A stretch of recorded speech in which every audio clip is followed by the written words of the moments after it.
छात्रा मक्तमपुरा मोड़ से। जी, किस तरीके का माहौल देख रहे हैं? जगह जगह फसाद के मामले, पथराव के मामले और अभी स्कूल नमाज के ऊपर भी सवाल किए जा रहे हैं, क्या करें? काफी दिनों से हम लोग देख रहे हैं कि लोकसभा का इलेक्शन सर पे है और उस इलेक्शन को जीतने के लिए ये संगठनों का इस्तेमाल किया जा रहा है। क्यों कोई हक की आवाज उठाने के लिए परमिशन लेनी पड़ती है और उस परमिशन को भी रद्द कर दिया जाता है। और इस तरह से ये जो दंगाई तत्व है, जो मुख्तलिफ संगठन के लोग हैं, जो हर जगह पे जाके दंगे करते हैं, लोगों को मारते हैं, मॉब लिंचिंग करते हैं, स्कूलों में घुस जाते हैं, वहाँ पे प्रिंसिपल पे हर तरीके से ये लोग जुल्म करते, तो इनके खिलाफ क्यों सख्ती की नहीं जाती? ये सवाल हमारा प्रशासन से। और आज मैं तो कहना चाहूंगी कि मैं यहाँ पे आज मोदी जी के लिए और यहाँ के प्रशासन के लिए ये चूड़ियाँ लेके आई हूँ, बंगड़ियाँ दे रही हूँ कि ये नाकामयाब रहे हैं, इनको ये पहन लेनी चाहिए।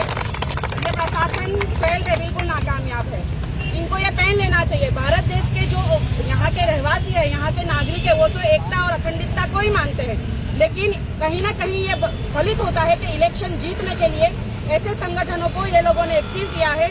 2024 के पहले पूरे भारत देश का माहौल आप रोज मीडिया में हम देखते हैं कि सिर्फ मुसलमान, दलित और आदिवासी को टारगेट किया जाता है। इसमें हमारे अच्छे मुस्लिम और हिंदू जो भाई बहन है, वो लोग तो एकता चाहते हैं, लेकिन ये संगठन ऐसे है जो एकता नहीं चाहते और देश का माहौल खराब कर रहे हैं। मैं लोगों से और यही एक आह्वान करना चाहूंगी कि कभी इनकी बातों में ना आए, ऐसे लोगों के साथ ना जाए। आज पूरा हिंदू का जो समाज है, जो यंग है, यंगस्टर है, उनको रेडिकलाइज कर दिया गया है, उनके जहनों को क्या बना दिया गया है। आज भारत देश का नागरिक का जहन खराब हो रहा है। क्या कल उठ के ये आपके सामने दंगे नहीं करेंगे? अगर आपके साथ इनका झगड़ा हो गया या कोई प्रॉब्लम क्रिएट हुई तो ये क्या आपके ऊपर कल हमला नहीं करेंगे? आज मुसलमान है, आज दलित है, आज आदिवासी पे ये हमला करते तो कल आपकी बारी होगी। आप ये सोच लेना, इस चीज को रोकना पड़ेगा और इसके लिए MIM पार्टी खड़ी है। बैरिस्टर साहब आवाज उठाते हैं साबिर भाई के सदारत में और दानिश भाई के साथ आज हमारा पूरा संगठन यहाँ पे मौजूद है। ये तो हम लॉ एंड ऑर्डर को फॉलो करते हैं और कमिश्नर साहब ने कहा कि यहाँ पे हालात सही हैं, आज हम उसको फॉलो करते हुए ये चीज को हमने रोका है। लेकिन यही मैं फिर से कहूंगी कि क्या सही हक की आवाज के लिए परमिशन लेने की जरूरत पड़ती है? और जो दंगाई होते हैं, जो आतंक फैलाते हैं, हकीकत में पूरे भारत देश में ये लोग आतंकवादी हैं और इनको कोई आतंकवादी नहीं कहता और कोई मीडिया भी इसको जाके कवर करके बताती नहीं है और FIR भी दर्ज नहीं होती है। दर्ज होती है तो इसको सब चीजों को छुपा दिया जाता है। इनको ऐसी शिक्षा देनी चाहिए कि दूसरे 4 लोग सबक हासिल करें कि ये काम आगे ना करें।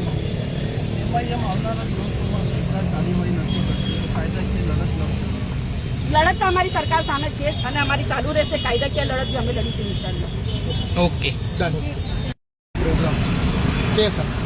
देखिए, आज का जो धरना था इसके लिए लॉ एंड ऑर्डर की परिस्थिति को चलते आप पुलिस महकमे की तरफ से परमिशन कैंसिल किया गया था और हम लोगों ने भी उसमें समर्थन इसलिए किया क्योंकि आइंदा के दिनों में भी हम अगर आज परमिशन नहीं मिली तो 2 दिन बाद भी, शायद 3 दिन बाद भी हम फिर से प्रोग्राम करेंगे, इसलिए हमने इसमें समर्थन किया है। तो सवाल ये है कि पिछले 15 दिनों से जो परिस्थिति बनी है पूरे गुजरात में, आप देखिए अलग अलग जगहों पर, तो समझ में आएगा आपको कि अगर कॉलेज स्कूल की बात हो तो कॉलेज स्कूल के अंदर में, वही स्कूल के अंदर में दूसरे सांस्कृतिक और धार्मिक प्रोग्राम होते हैं तो परेशानी नहीं है, लेकिन ईद मिलादुन नबी का प्रोग्राम अगर मनाया जाता है तो उसको लेकर हंगामा होता है। और हंगामा भी क्या, मतलब आप देखिए कि दिखाया ये जा रहा है कि जो पेरेंट्स हैं उनकी दिक्कत है, लेकिन आप देखिए जिस तरह से वहाँ टीचर्स को मारा गया, प्रिंसिपल को मारा गया, प्रिंसिपल पर अटैक किया गया, ये निंदनीय है। और उसके बाद हुआ ये वहाँ पर कि इतनी परिस्थिति होने के बावजूद अभी तक कोई FIR के मतलब वो तक नहीं पहुंचा मामला।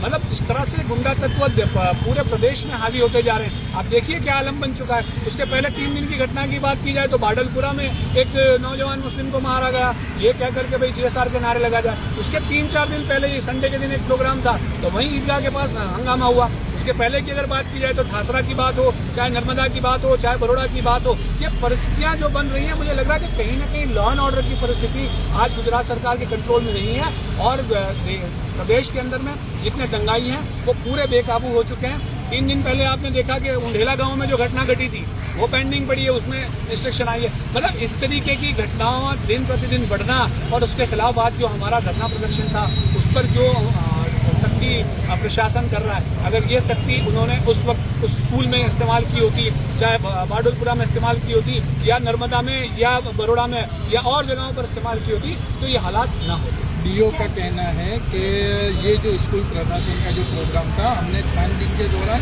कोई कुछ कहा नहीं सकता कि जो एफआईआर का मामला है वो पुलिस के हाथ में है।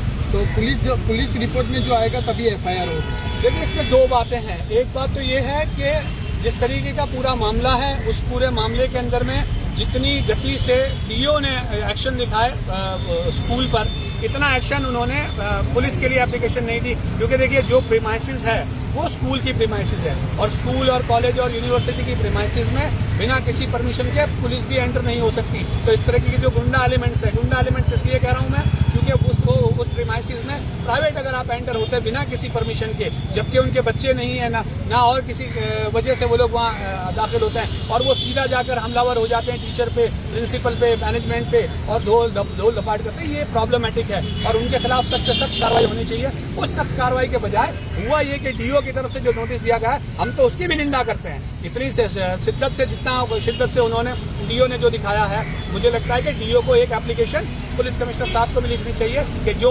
स्कूल की जो प्रीमाइसिस है वो आती है डीओ के अंडर में, बावजूद उसके उनकी इतनी खामोशी कहीं ना कहीं सरकार को शायद है।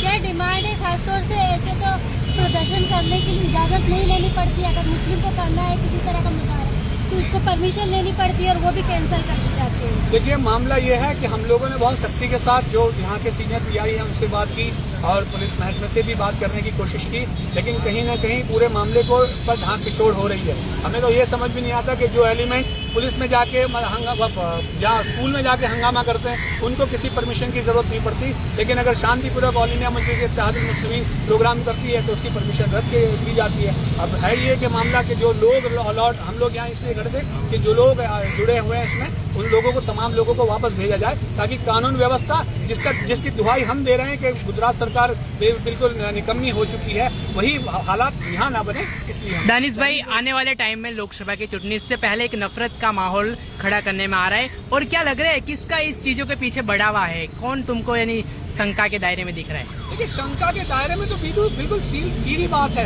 अगर हम बात की जाए कि अगर बात करें गुजरात हाईकोर्ट की, तो गुजरात हाईकोर्ट ने बिल्कुल स्पष्ट डायरेक्शन दे रखे हैं प्रोसेशन को लेकर कि किस तरीके के प्रोसेशन में काम करना है, पुलिस महकमे को काम करना है, प्रशासन को काम करना है। उसमें आप देख लिए डीजे बज रहा है, डीजे में वो सारे गाने बज रहे हैं जिनकी सख्ती के साथ बनाई की गई थी, उसके बावजूद भी कंटेम्प्ट ऑफ कोर्ट जिस तरह से हो रहा है, मुझे लगता है कि कहीं ना कहीं सरकार के समर्थन के बिना तो ये चीज पॉसिबल नहीं है।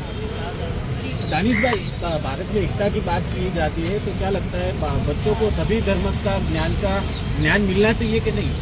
देखिए, ज्ञान के मामले में ऐसा है कि हमारे देश का जो संविधान है वो बिल्कुल यूनिवर्सली इस तरीके का डिस्क्रिमिनेशन की मुखालिफत करता है, और एकता जो है वो हमारे कोर में है। आपको ये समझना पड़ेगा। लेकिन जिस तरीके की राजनीति प्रदेश में, पूरे देश में चल रही है, इसको रोकने के लिए जो कोशिशें हैं, वो लगता है कि ऑल इंडिया मजलिस इत्तेहादुल मुस्लिमीन हम अपनी पूरी तरफ से कोशिश कर रहे हैं, और आइंदा के दिनों दानिश भाई, अब ज़ैनब बहन बात करें, आप लोग